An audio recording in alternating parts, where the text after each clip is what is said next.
المؤمنین رجال صدقوا ما عاهدوا اللہ علیہ، ایمان والے بہت سے ہیں۔ پوری دنیا میں ایمان اور مسلمان کے نام پر لاکھوں اور اربوں کی تعداد ہے، لیکن ان لاکھوں اور اربوں کی تعداد میں اللہ رب العزت نے کچھ لوگوں پر نظر انتخاب فرمایا،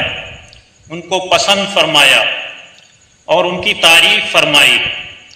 اور تعریف کرتے ہوئے فرمایا کہ رجال صدقوا ما عاهدوا اللہ علیہ،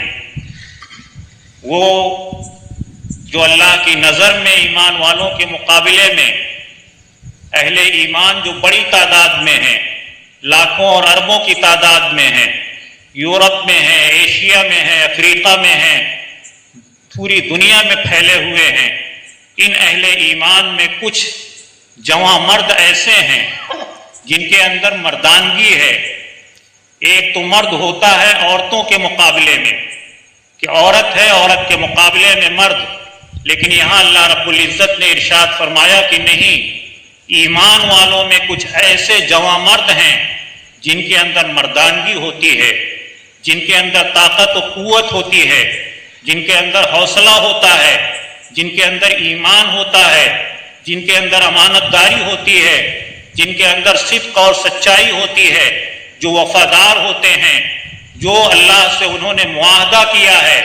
کہ ہم زمین پر جائیں گے تو آپ کی عبادت کریں گے، آپ کے حکموں کی پابندی کریں گے، آپ کے رسول کے بتائے ہوئے طریقے کے مطابق زندگی گزاریں گے، اور اس راستے میں اگر کوئی رکاوٹ آئے گی تو ہم اس رکاوٹ کا مقابلہ کریں گے، اور اس طرح مقابلہ کریں گے کہ اگر جان بھی قربان کرنی پڑے، جان بھی نثار کرنی پڑے، تو ہم اس کے لیے بھی تیار رہیں گے۔ تو اس آیت میں اللہ رب العزت نے ارشاد فرمایا من المؤمنین رجال صدقوا ما عاهدوا اللہ علیہ، ایمان والوں میں، مسلمانوں میں،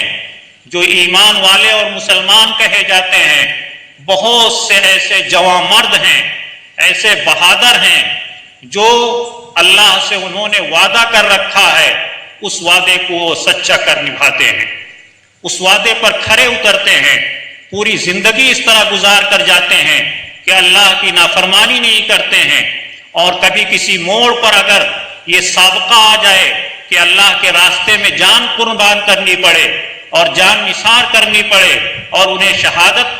کا مقام حاصل کرنا پڑے تو اس کے لیے بھی تیار رہتے ہیں۔ فَمِنْهُمْ مَنْ قَضَى نَحْبَهُ وَمِنْهُمْ مَنْ يَنْتَظِرُ وَمَا بَدَّلُوا تَبْدِيلًا۔